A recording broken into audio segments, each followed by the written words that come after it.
The bank's fluorescent lights buzzed like a swarm of judgmental wasps, their hum drowning out the rapid thump of Nia Carter's heart as she sat across from the loan officer. Her hands, clutching a meticulously crafted business plan, trembled, not from fear, but from the weight of a dream she'd carried since she was a teenager sketching designs in a South Seattle foster home. At 28, Nia, a black trans woman, was ready to launch Radiance, a boutique for inclusive, gender-neutral fashion, but the officer's cold stare told her this wasn't going to be easy. "Ms. Carter," the officer, a middle-aged man named Greg, began, his voice clipped, "Your application lacks credibility." He slid her folder back across the desk, barely glancing at the pages she'd spent months perfecting. "No collateral, no substantial credit history. I'm sorry, but we can't approve this." Nia's jaw tightened. She'd expected skepticism, but the way Greg's eyes lingered on her, scanning her tailored blazer and the pride flag pin on her lapel, felt like a verdict on her identity, not her finances. "I've got projections, a 5-year plan, and a growing online following," she said, her voice steady despite the heat rising in her chest. "This isn't just a whim. I've built a community ready to support this." Greg leaned back, his lips curling into a faint smirk. "Community doesn't pay loans, Ms. Carter. Banks need guarantees, not enthusiasm." He stood, signaling the end of the meeting. "Try again when you've got something concrete." Nia left the bank, the Seattle rain pelting her as she walked down Pike Street, her dreams feeling heavier than the soaked pages in her bag. She'd faced rejection before. Foster parents who didn't understand her, schools that misgendered her, jobs that overlooked her, but this cut deeper. Radiance wasn't just a business. It was a haven for people like her, for anyone who'd ever felt like they didn't fit. She stopped at a crosswalk, staring at the Space Needle piercing the gray sky, and whispered to herself, "I'm not done yet."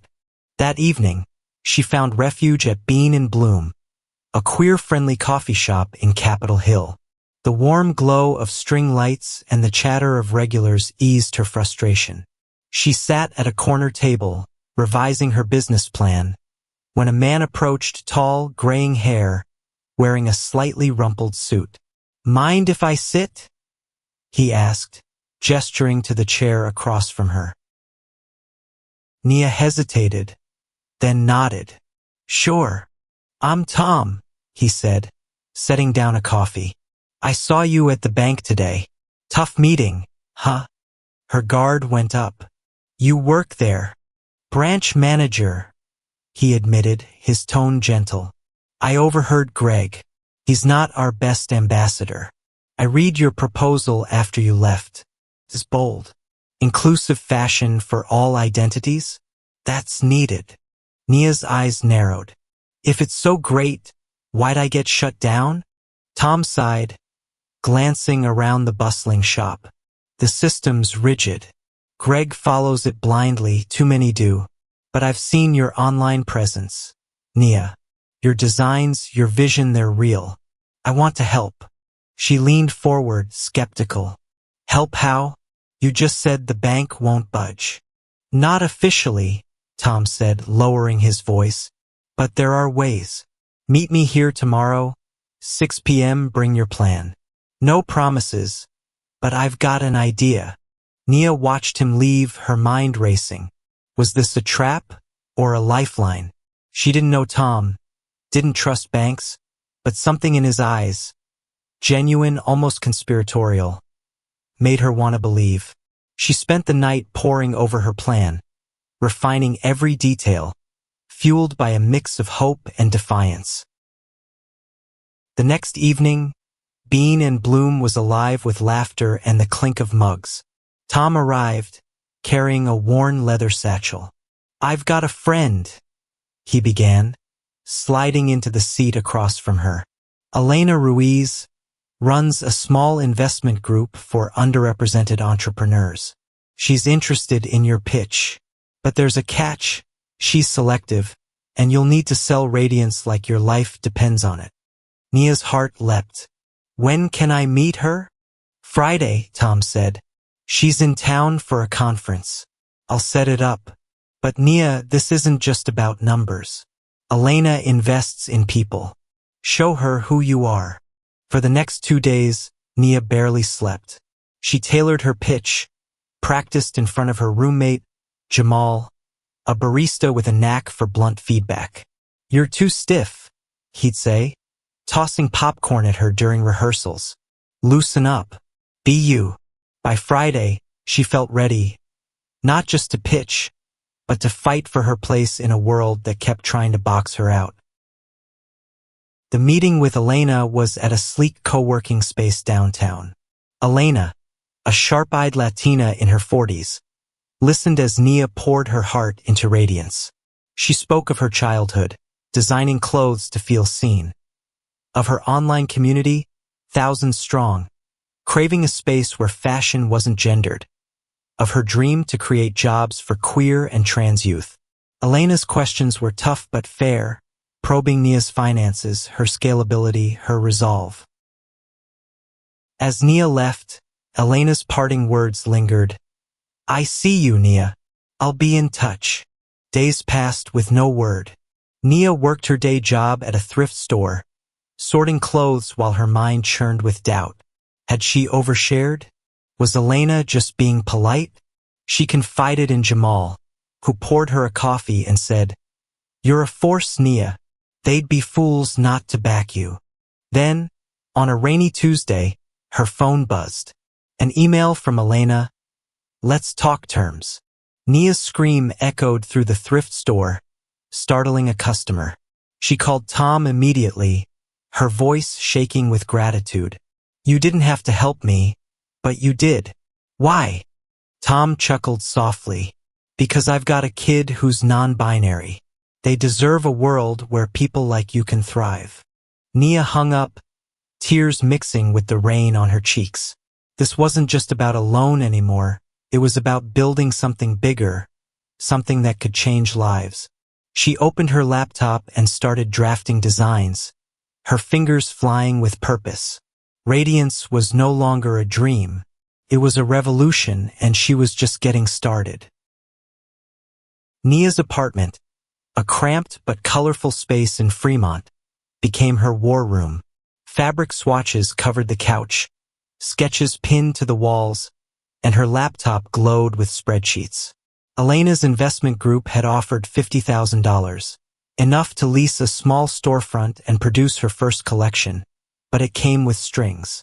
They wanted a detailed timeline, a marketing strategy, and a prototype line in 3 months. Nia felt the pressure like a vice, but it fueled her. She wasn't just building radiance for herself.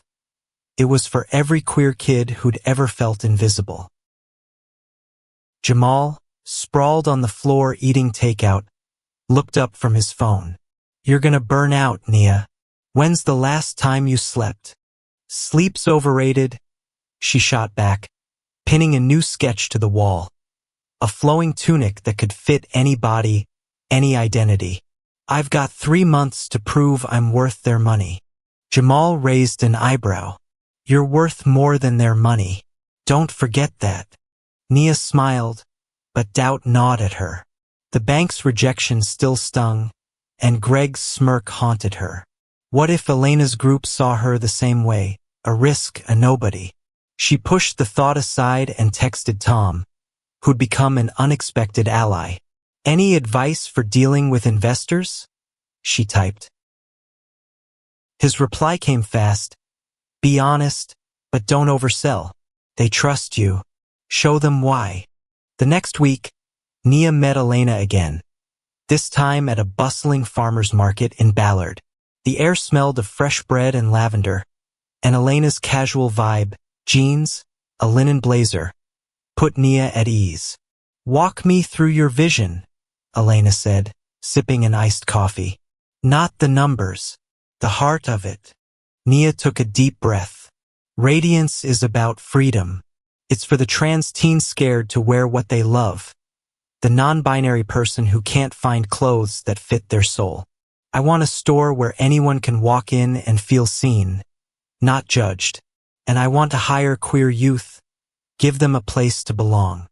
Elena nodded, her eyes warm but calculating. That's powerful. But retail's brutal. What makes you think you can compete? Nia pulled out her phone, showing Elena her Instagram. 10,000 followers, vibrant posts of her designs, and comments begging for a store. This, she said. People are hungry for this. I've got pre-orders already. I just need the space to make it real. Elena handed the phone back, a smile tugging at her lips. You've got fire, Nia. I'm in. But you'll need a team. No one does this alone. That night, Nia posted a call for help on her socials. Hiring queer and trans creatives for Radiance. Let's build something unstoppable. By morning, her inbox was flooded, designers, marketers, even a photographer named Kai, a 22-year-old non-binary artist with a knack for capturing raw emotion. Nia met Kai at Bean and Bloom, where their bright blue hair and infectious energy lit up the room. I love what you're doing, Kai said, showing Nia their portfolio, bold, inclusive shoots that screamed authenticity. I'm in. Let's make Radiance look as good as it feels. Nia grinned, feeling the pieces fall into place. She hired Kai and 2 others.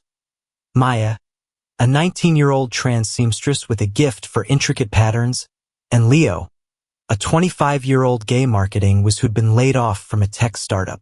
Together, they scouted storefronts, settling on a quirky space in Pioneer Square with exposed brick and big windows. The lease was a stretch, but Nia signed it, her hand shaking with excitement and terror. The next month was a blur. Nia and her team worked late nights, sewing prototypes, shooting lookbooks, and building a website. Tom stopped by one evening, bringing coffee and a quiet smile. You're making it happen, he said, eyeing the chaos of fabric and laptops. Proud of you. You didn't have to stick your neck out for me, Nia said, pausing her sewing machine. Why are you still here? Tom shrugged, his eyes distant. My kid, Riley, they're 16, non-binary. They've got dreams like yours, but the world's not always kind. Helping you feels like helping them. Nia nodded, a lump in her throat. She thought of her own teenage years, hiding who she was to survive. Radiance wasn't just her dream. It was a promise to kids like Riley, like her younger self. As the launch neared, tension spiked. A supplier botched a fabric order, costing Nia a week's work. Leo's ad campaign hit a snag when a local printer refused to work with that kind of business.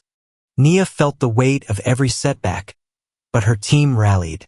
Maya stayed up all night reworking patterns. Kai shot a guerrilla-style campaign in the streets, turning heads with their vibrant photos. 2 weeks before the launch, Elena called. I'm impressed, Nia, but I need to see the prototypes in person. Can you make it to my office tomorrow? Nia agreed, her stomach in knots. She packed her best pieces, a bold jacket, a flowing dress, a tailored vest, each designed to fit any body, any identity. The meeting went well, but Elena's feedback was blunt. The clothes are stunning, but your supply chain's shaky. Fix it or you'll crash before you start. Nia left the meeting deflated but determined. She called a team huddle at the storefront, the air thick with the scent of fresh paint. We've got 2 weeks, she said. We find a new supplier or we lose everything. Who's with me? Leo raised a hand. I've got contacts in Portland. Let me make some calls. Maya nodded. I can adjust the patterns for cheaper fabrics if we need to. Kai grinned. And I'll make sure the world sees how fierce we are. Nia looked at them, her heart swelling. This wasn't just her fight anymore. It was theirs. The clock was ticking, and Nia felt it in her bones. With only 10 days until the Radiance launch, the team scrambled to secure a new supplier. Leo's Portland contact came through. A small, queer-owned textile company willing to rush an order of sustainable fabrics. Nia wired the deposit, her bank account dipping dangerously low, but the relief was palpable. Maya reworked the prototypes, her needle flying under the dim glow of a desk lamp, while Kai posted teasers on Instagram, racking up hundreds of likes. Nia barely slept, her mind a whirlwind of logistics and dreams. She'd walk the empty storefront at night, envisioning racks of clothes, customers laughing, music pulsing. But doubt crept in like Seattle's fog. What if the launch flopped? What if Elena pulled her funding? She confided in Jamal over late-night coffee at their apartment, her voice raw. "I'm terrified, Jay. What if I'm not enough?" Jamal leaned back, his dreads falling over his shoulders. "You're Nia freaking Carter. You built this from nothing. You're enough." His words stuck with her, a lifeline through the chaos. The next day, she rallied the team for a final push.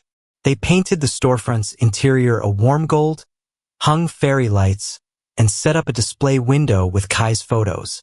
The space started to feel like radiance, bold, welcoming, alive. But trouble wasn't far off. 2 days before the launch, Nia got a call from the landlord, a gruff man named Carl.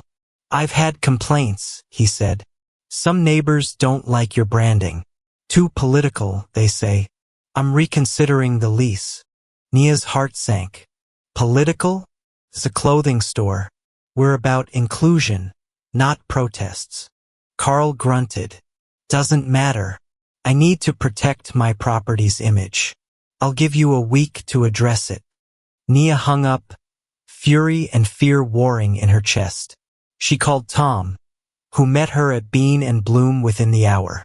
"This is discrimination," she said, slamming her coffee down.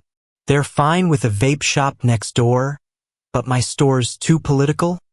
Tom's jaw tightened. "Carl's a coward, bowing to a few loudmouths. Let me talk to him. I know his type." While Tom worked his connections, Nia and the team pushed forward. The launch was set for Saturday, a sunny afternoon that felt like a gift after weeks of rain.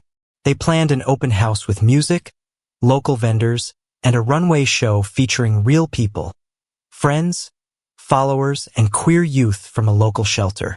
Kai's photos lined the walls, each one a testament to the community Nia was building. The night before the launch, Nia couldn't sleep. She sat on the storefront's floor, surrounded by boxes, and wrote a speech. "This isn't just about clothes," she scribbled. "It's about telling the world we belong." Her phone buzzed. Tom. "Carl's backing off," he texted. "You're good. Knock him dead tomorrow." Launch day arrived like a tidal wave. The storefront buzzed with energy as volunteers set up tables. Maya adjusted outfits on models, and Leo blasted a playlist of queer anthems. Nia wore her favorite design, a tailored jacket with a rainbow lining, her pride pin gleaming.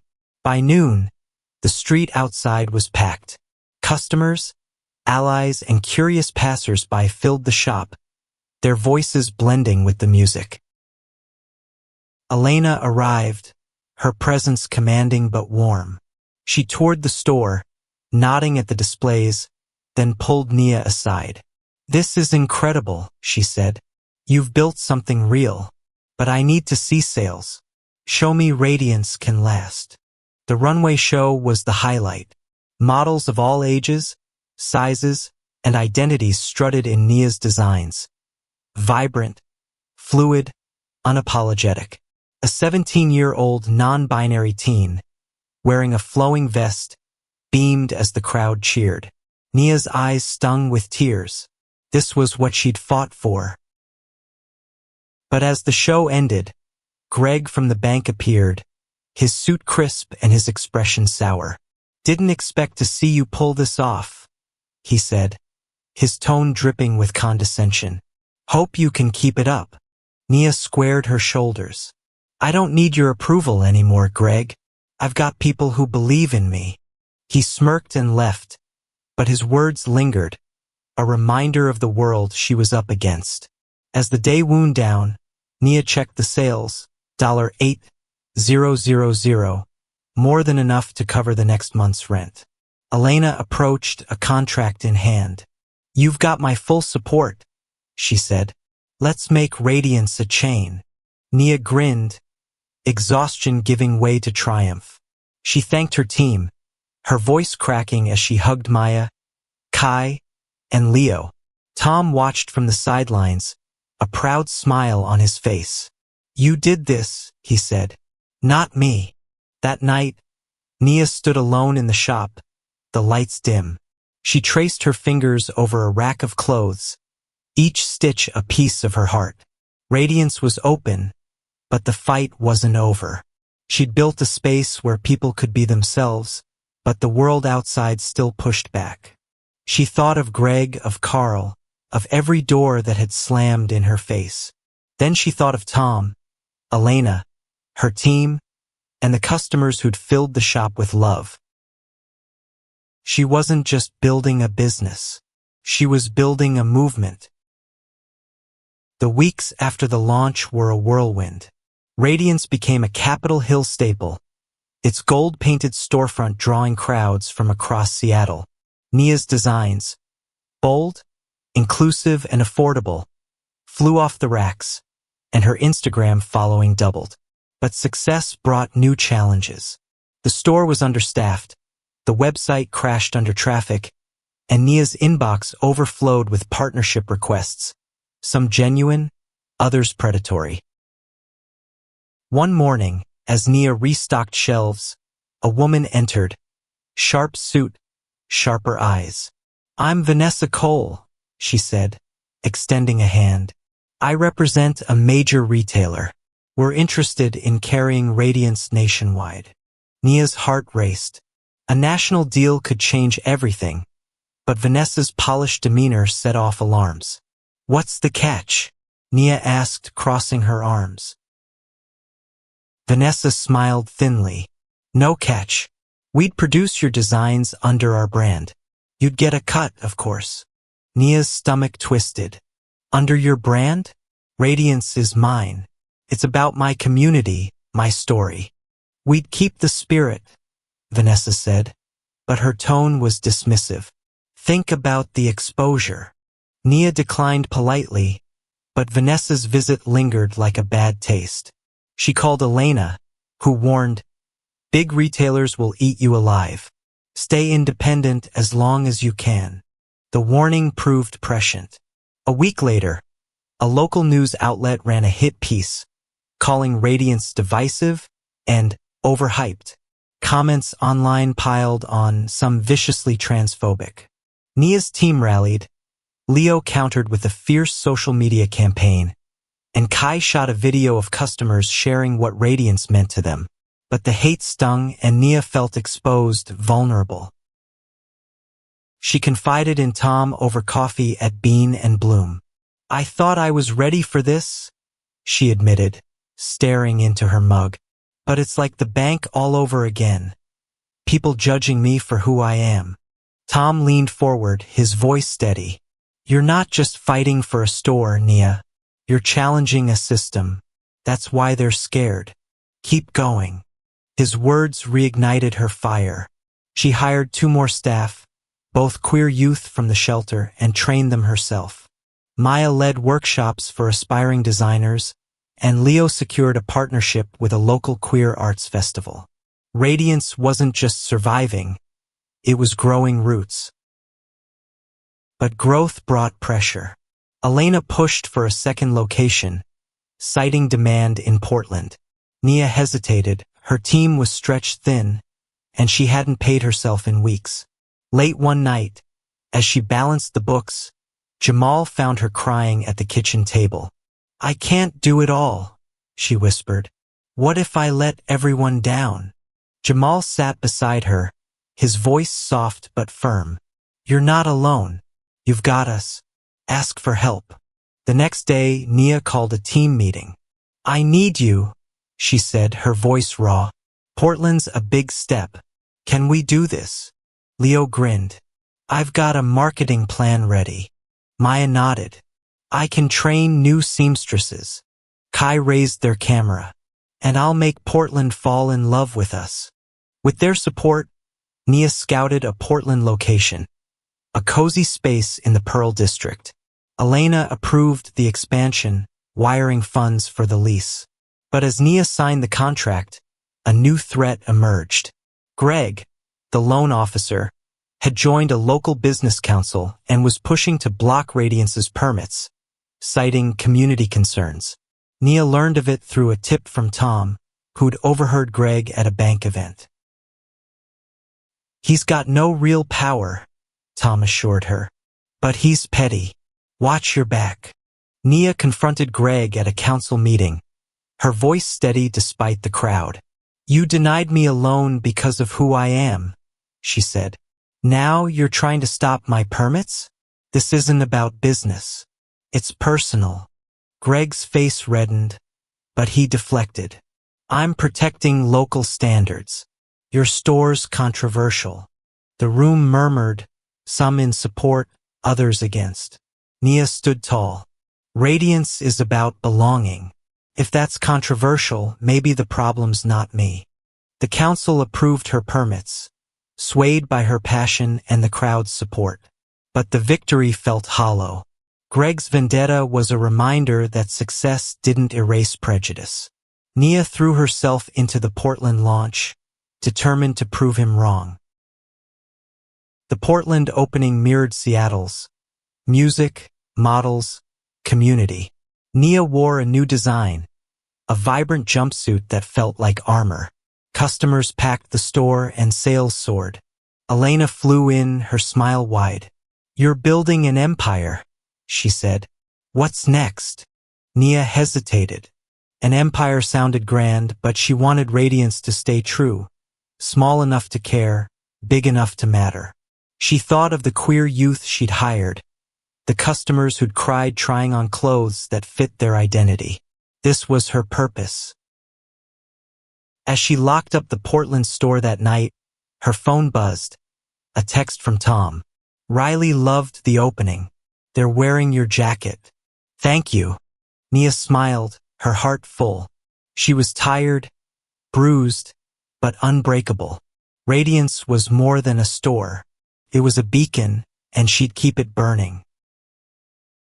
With 2 stores thriving, Nia felt like she was riding a wave. Exhilarating, but one wrong move could wipe her out. Seattle and Portland buzzed with Radiance's success, but the demands were relentless. Suppliers needed chasing, staff needed managing, and online orders were backlogged. Nia hired a logistics manager, a trans woman named Aisha, whose no-nonsense attitude kept the chaos in check. Still, Nia barely had time to breathe, let alone dream. The hate hadn't stopped either. Social media trolls targeted Radiance, and a conservative blog called for a boycott, claiming the store promoted an agenda. Nia ignored the noise, but it weighed on her team. Maya, usually unflappable, confessed she was scared to walk home alone after closing. Nia installed better security and started a buddy system, but the fear lingered. One evening, as Nia locked the Seattle store, a brick shattered the front window. Scrawled on it in marker, "Freaks out." Her hands shook as she called the police, who took a report but offered little hope. Kai arrived, camera in hand, and documented the damage. "This is our story too," they said. "Let's show the world we're still here." Nia posted the photos online, unfiltered, with a caption. "They tried to break us. We're stronger than that." The response was overwhelming, thousands of likes, shares, and messages of support. A local artist painted a mural over the boarded-up window, a rainbow bursting from a sewing needle. Customers flooded the store, buying more than ever. Nia's heart swelled, but the attack left scars. She couldn't shake the feeling that someone was watching her. Tom invited her to dinner at his home, a cozy bungalow in West Seattle. His kid, Riley, greeted Nia with a shy smile, wearing a Radiance jacket. "It's the first thing I've worn that feels like me," Riley said, their voice soft but sure. Over dinner, Tom shared his own story, how he'd struggled to understand Riley's identity, how he'd learned to listen. "Helping you," he told Nia, "was my way of making the world better for them." Nia nodded, her throat tight. "You gave me a chance when no one else would. I'll never forget that." But the peace was short-lived. Greg's campaign against Radiance escalated. He'd rallied a small group of business owners, claiming the store hurt the neighborhood's family-friendly image. They petitioned the city to revoke Radiance's business license. Nia learned of it through Leo, who'd overheard gossip at a networking event. "We fight back," Leo said at a team meeting. "We're not just a store. We're a community." Nia agreed, but the legal battle loomed large. She hired a lawyer, a queer activist named Priya, who took the case pro bono. Priya dug into Greg's history, uncovering a pattern of bias, rejected loans to minority-owned businesses, dismissive comments on record. "He's overstepped," Priya said. "We can expose him." The hearing was set for a city council meeting, packed with supporters and detractors. Nia spoke, her voice steady but fierce. "Radiance isn't just a business. It's a home for people who've been told they don't belong. Revoke our license, and you're silencing a community." The crowd erupted in cheers. Riley, in the front row, held a sign, "Radiance is my future." The council voted unanimously to dismiss the petition. Greg left red-faced, his allies silent. Nia hugged Priya, tears streaming down her face. "We did it," she whispered.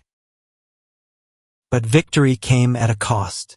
The legal fees, though reduced, drained Radiance's reserves. Nia cut her own pay to keep the staff, working late nights to balance the books. Elena called, concerned. "You're spreading yourself thin, Nia. You need a partner, someone to share the load." Nia resisted. Radiance was her vision, her fight. But when Aisha suggested a co-manager, someone to handle operations while Nia focused on design, she relented. They hired Diego, a gay Latino with retail experience and a contagious laugh. Diego streamlined the supply chain, freeing Nia to sketch again. As winter settled over Seattle, Radiance hosted a holiday pop-up, donating proceeds to the queer youth shelter. The event drew hundreds, including Riley, who volunteered to model. Nia watched them strut in a velvet cape, their confidence radiant. She thought of her own journey: foster homes, rejection, resilience. Radiance wasn't just surviving, it was healing. But late that night, as Nia counted receipts, her phone buzzed. A message from an unknown number. "You won't last." Her blood ran cold. She showed it to Diego, who urged her to report it. "This isn't just about you," he said. "It's about all of us." Nia nodded, her resolve hardening. She wasn't just fighting for Radiance. She was fighting for a world where no one had to hide. The threatening message haunted Nia, but she refused to let it stop her. She reported it to the police, who traced it to a burner phone, untrackable. Diego installed cameras at both stores, and the team took shifts watching the doors. Nia hated the paranoia, but she wouldn't let fear dim Radiance's light. She poured her energy into a new collection, each piece a defiance of the hate, vibrant colors, bold cuts, a celebration of identity. Spring brought hope. Radiance's sales stabilized, and the Portland store matched Seattle's success. Nia's team grew, now employing 10 queer and trans staff, many from marginalized backgrounds. She started a mentorship program, pairing youth with designers and marketers. Riley joined, their sketches showing a flair Nia recognized from her own teenage years. But the threats didn't stop. Anonymous emails, graffiti on the Portland store, each one chipped at Nia's resolve. She confided in Elena, who suggested a PR push. "Turn the narrative," Elena said. "Show the world what Radiance stands for." Nia agreed. Kai produced a documentary-style video, interviewing customers and staff about what Radiance meant to them. Maya shared her story of transitioning while working at the store. Leo talked about finding purpose after his layoff. Riley spoke of feeling seen for the first time. The video went viral, amassing millions of views. Donations poured in, enough to fund a third store in San Francisco. The hate didn't vanish, but it was drowned out by love. Letters from queer youth across the country filled Nia's inbox, thanking her for giving them hope. One, from a trans teen in rural Oregon, read, "I thought I'd never belong. Your store showed me I can." Nia framed the letter, hanging it in the Seattle store. It reminded her why she fought. But the battle wasn't over. Greg resurfaced, now working for a rival retailer that mimicked Radiance's designs. Nia consulted Priya, who filed a copyright claim. The legal fight was costly, but Nia refused to let her work be stolen. As summer approached, Radiance planned a Pride event, a festival spanning both stores, with proceeds supporting queer shelters. Nia invited Tom and Riley, who arrived with a surprise. A scholarship fund in Radiance's name, seeded by Tom's bank. "It's for queer entrepreneurs," Tom said. "You inspired it." The Pride Festival was a triumph. Thousands danced in the streets, wearing Radiance designs. Nia took the stage, her voice trembling with emotion. "This isn't about me," she said. "It's about us, every person who's been told they're not enough. We're here, and we're radiant." The crowd roared, and Nia spotted Riley in the front, cheering beside Tom.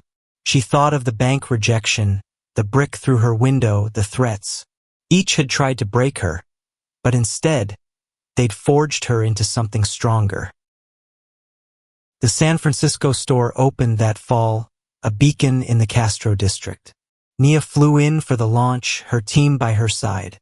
As she cut the ribbon, she thought of the foster kid she'd been, sketching dreams in a world that didn't see her. Now she was building that world. Back in Seattle, Nia sat with Jamal at Bean and Bloom, reflecting on the journey. "I thought I'd fail," she admitted. "But every time I fell, someone lifted me up. You, Tom, Elena, the team." Jamal grinned. "That's what family does." Nia nodded, her eyes misty. Radiance wasn't just a business. It was a promise kept, to herself, to Riley, to every person who'd ever felt different. The threats still came, the haters still lurked, but Nia was ready. She'd built more than a store. She'd built a legacy. As she locked up the Seattle store that night, she paused at the mural, its rainbow needle gleaming under streetlights. She traced the words painted beneath it. "Love wins always." They weren't just words. They were her truth, stitched into every piece she created, every life she touched. Nia smiled, her heart full. The world could try to deny her, but she'd keep rising, radiant, unstoppable, and true.